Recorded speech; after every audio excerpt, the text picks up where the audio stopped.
กระเป๋าที่ว่าแพงที่สุดในชีวิตเลยทุกคนเป็นแบ็คแพ็คที่แบบแพงอีหลีกระเป๋าตัวนี้เนาะเกือบ10 ล้านกีบ What the fuck สบายดีเด้อสบายดีทุกคน Welcome to KNP Channel มื้อนี้ก็จะไปหามาดามนะทุกคนหาเอมีนาเอโมนี่เรามาแต่อเมริกาเนาะทุกคนและกบฝากเครื่องเราฝากซื้อกระเป๋าไปเทรคกิ้งไปย่างป่า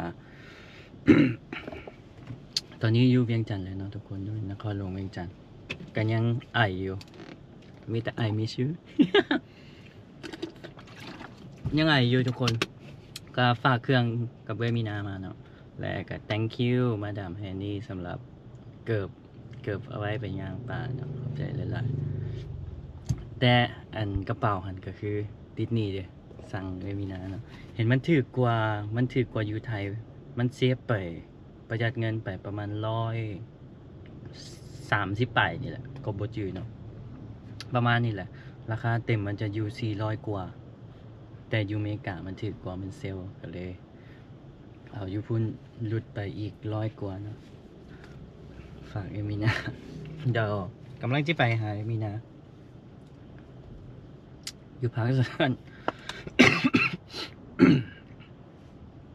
อยู่พักสั้นทุกคน sorry เนาะเดี๋ยวแวะกดเงินก่อนเอาเงินสดไปให้เราเนาะทุกคน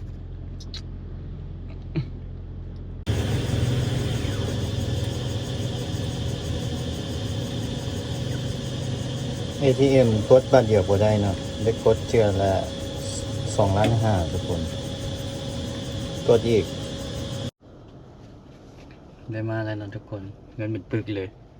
เงินเป็นปึกเจ้าเงินดอลลาร์ให้เรา100เนาะแล้วก็ที่เหลือเป็นเงินกีบเพราะว่าได้มีนามาก็ได้แลกอยู่แล้ว นี่นะทุกคนครบเงินกีบ4.8 ล้านนะทุกคนกับ100รวมทั้งหมดเป็น223นะทุกคนขาดกระเป๋าบ่เคยซื้อกระเป๋าแพงป่านนี้จักเทื่อเนาะแต่ถ้าเทียบกับคุณภาพกับแบรนด์มันก็ถือว่าถูกเลยทุกคน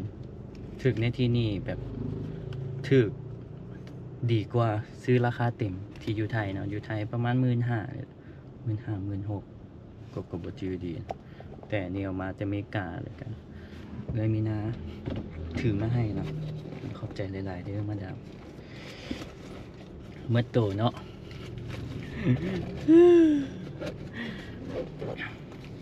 เพื่อแต่ก็ขอบใจอย่างก็เอเชียนเกิลที่มือนั้นเราโดเนทมาเนาะเราว่าไปซื้อกระเป๋าเราโดเนทให้อยู่ YouTube นะทุกคน$200มาเดี๋ยวไปพักสั้นก่อนวันนี้ทุกคนฮอดพักสั้นแล้วเนาะทุกคนมีนายโมนี่อยู่ไหนเนี่ย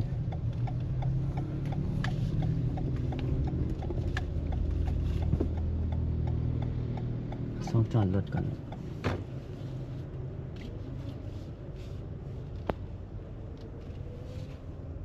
มีนาโมนี่อยู่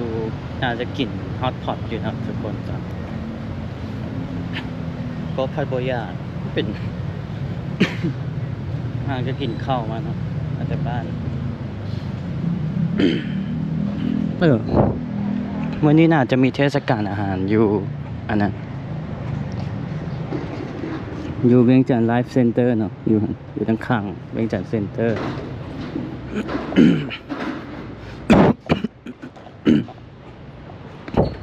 ยังแหมคออยู่เนาะเวลาเว้าเฉยเด่นแหมคอ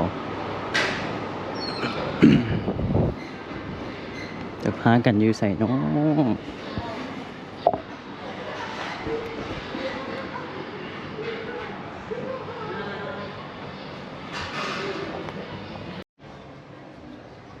น่าจะอยู่ข้างหน้ามันเป็นห้านจีนฮอตพอตอีกจักอย่างเลยแหละ แต่ก็บ่ยากเนาะ มาแวะหาแล้วก็สิออกไปจะออกไปหาตาเจจะไปออกไปหาแบงค์เนาะทุกคนห้างนี่เนาะเราอยู่ในแต่ว่ากินกบกับบ่อย่างเนาะทุกคนบุฟเฟ่ต์มันก็บ่คุ้มค่าเนี่ยมาแวะหาแล้วก็ชอบไปหาแห้วกับหอกไปหาแห้วจะจู่แห้วกันแล้วเลยเดี๋ยวโชว์หามาดามก่อน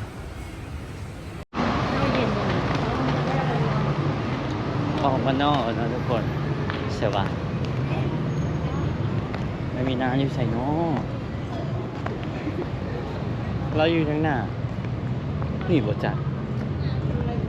เดี๋ยวซ้อก่อนนะทุกคน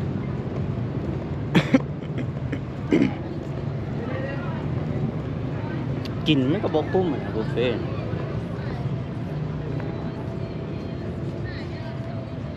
โดยไม่มีนะคันเดรถขาเลยบ่เดี๋ยวเขาอยู่นี่เขาอยู่ทางไหน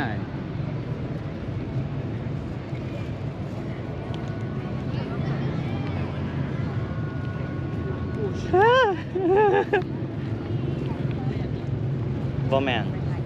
เขาใส่เสื้อสีเหลืองเขาอยู่หน้าภาคซ่านี่เด้หน้าภาคซ่าอ๋อโอเคเห็นแล้วเดี๋ยวเห็นแล้วเขาอยู่นี่อยู่ซื่อๆนี่เลย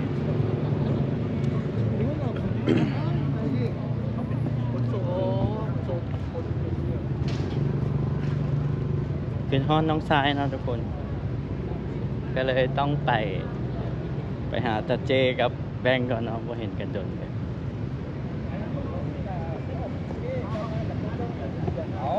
เราอยู่ข้างหน้าตอนค่ำก็งามดีเลยเนาะ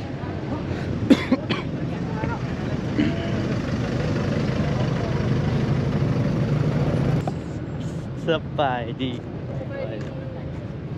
โอ้โห Your shoes โอเคมาดามเจอกันแล้ววัน แบกมาได้ อันนี้ต้องใส่ในกระเป๋าเลย ใส่ในหันเลย อันนี้ขอบใจโมนี่เอ้ยแอนนี่ อันนี้เลยเดี๋ยวเบิ่งก่อนก็ได้ยัดเงินใช่ไหม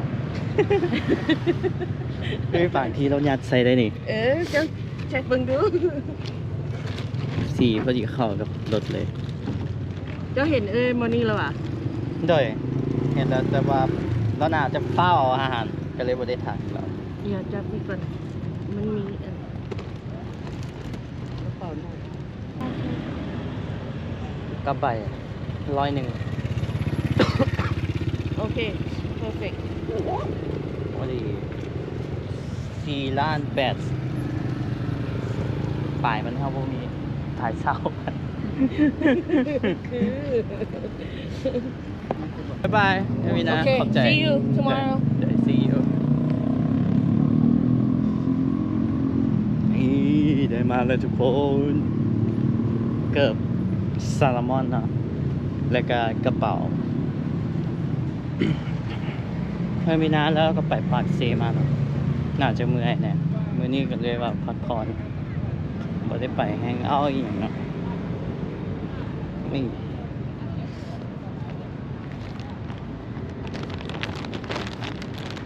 กระเป๋าอันนี้หนักเว้ย กระเป๋ามันจักซื้ออย่างฟอเล่นอีกจักอย่างแหละทุกคนก็กะอันนั้นเนาะแต่เกิบนี่แม่นแอนนี่เป็นคนเลือกให้ซาลามอนแล้วก็ว่าโอ้กระเป๋ากบสีเขียวเกิบเอาสีเขียวเลยเนาะสุดท้ายก็ได้มาคู่นี้เนาะ กระเป๋าที่ว่าแพงที่สุดในชีวิตเลยทุกคนเป็นแบ็คแพ็คที่แบบแพงอีหลีแต่คุณภาพมันคุ้มค่านะมันอาจจะใส่ได้แบบโดนๆไปเลยหลายกว่า10 ปีแน่นอนแบรนด์นี้นี่มันแบบแบรนด์สวีเดนนะทุกคนมันเหมาะแก่การไปเทรคกิ้ง ไปให้คิงไปย่างปลานะ65 ลิตรทุกคนกระเป๋าตัวนี้เดี๋ยวกบไปรถเดี๋ยวกบรีวิวให้เบิ่งเนาะ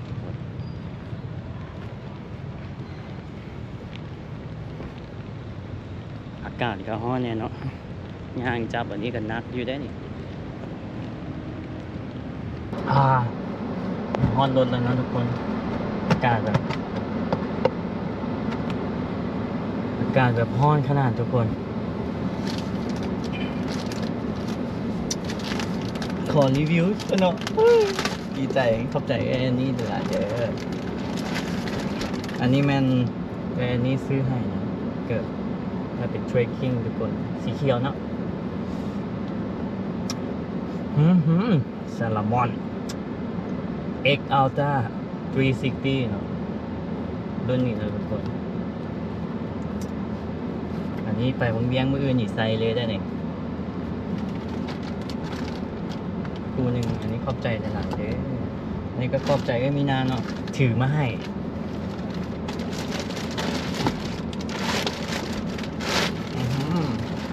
หนักเลยเจ้าขึ้นยนต์ได้ปะล่ะโอ้มันมีไม้อยู่นี่นะมีไม้อยู่นี่นะทุกคนแบรนด์ฟอร์ลาเวนอาจจะอ่านมาฟอร์ลาเวนเนาะเคจินี่ทุกคนดีใจเนาะอันนี้โคตรดีใจเลยได้มาเลยกระเป๋าตัวนี้มันสบายดีได้หนึ่งเรื่องขึ้นยนต์ได้ปะล่ะ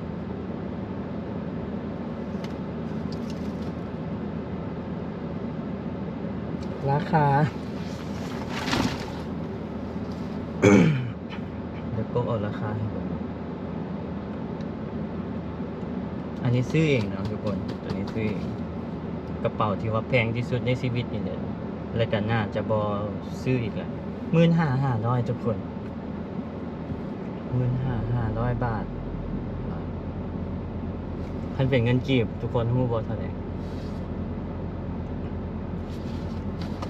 กระเป๋าตัวนี้เนาะเกือบ10 ล้านกีบ What the fuck เป็นกระเป๋าที่แพงที่สุดในชีวิตกบเลยคันเป็นดอลลาร์462ทุกคน แต่ว่าให้เอ้มีนาสั่งให้เนาะออนไลน์มัน300เท่าเดียวกันบวกแท็ก23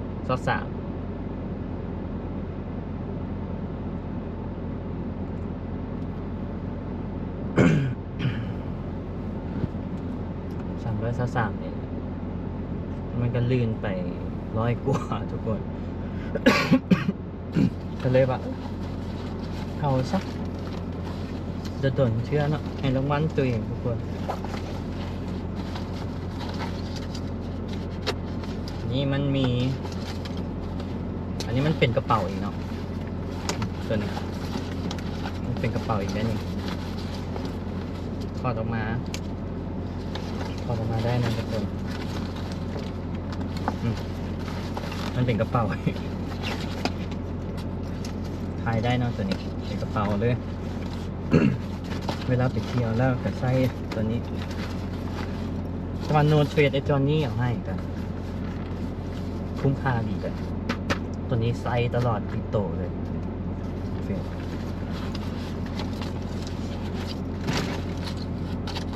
คุณภาพโคตรดีเลยทุกคนเกิดมาก็เคยแบบมีกระเป๋าแพงตอนนี้จ้ะเชื่อขอบใจตัวเองนี่แหละหาเงินแล้วกันเก็บชื่อเป็นทุกคนถามว่ามันแพงบอกมันโคตรแพงเลยจะถามว่าคุณภาพกับสิ่งที่ได้มาคุ้มค่าเนาะทุกคนมันเบิ่งออกเลยนะเวลาจับนี่ก็รู้ว่ามันดีสำหรับมันต่างกันอีหลี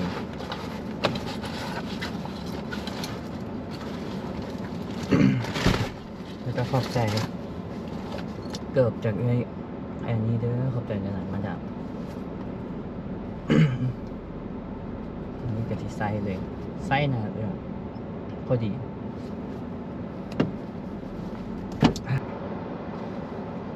มือนั่นจนฟันเห็นนะ ฝันเห็นเอ้ยนี่ฝันเห็นเอ้ยมีนาเพราะว่าอยากได้แหงแล้วเกือบทุกคนสำหรับคลิปนี้ผมมีอย่างไรล่ะมาเอาของฝากของที่ซื้อมาจากอเมริกาขอบใจเนาะขอบใจเอ้ยนี่หลายๆขอบใจเอ้ยมีนาเนาะที่เอามาให้ถ้ามาคลิปนี้กดไลค์กดแชร์กดติดตามนะทุกคนที่สำคัญห้ามสปีดโฆษณาเพื่อเป็นการสนับสนุนรบเนาะเครื่องเทรคกิ้งก็ยังมีไม่ครบดอกแต่ก็ค่อยๆเก็บไปนะทุกคนมันโคตรแพงเลยจนบ่อยากย่างปานแต่ก็ได้มาแล้วเนาะกระเป๋าที่แพงที่สุดในชีวิตของตัวเองเลยขอบใจตัวเองครับ thank you myself ที่ว่าอันนี้ก็เป็นของขวัญปีใหม่ให้ตัวเองแหละของขวัญวันเกิดตัวเองแหละในเดือน4เนาะมันเกิดกบก็เลยแบบซื้อให้ตัวเองก็ขอบใจเอ้ย Asian Girl ที่เราโดเนทให้เมื่อนั้นนำขอบใจหลายๆเด้อ บ๊ายบายทุกคนคลิปนี้ทักชั่นบอดี้ทักไปโมนี่เธอเนาะเราเฝ้าเอาอาหารเนี่ยก็เลยแบบโอเคยาแหละบกวนเราก็ผัดกินข้าวมาแล้วไปกินมันก็บคุ้มค่าน่ะก็เลย ปะให้ไปโมนี่ก็มีนาแล้วก็พี่น้องเรา enjoy นะบ๊ายบายทุกคนเจอกันคลิปหน้าเลยทุกคนบ๊ายบายคิดได้ไปเทรคกิ้งแล้ว จินหน้าไปเลยนะบ๊ายบายทุกคนบ๊ายบาย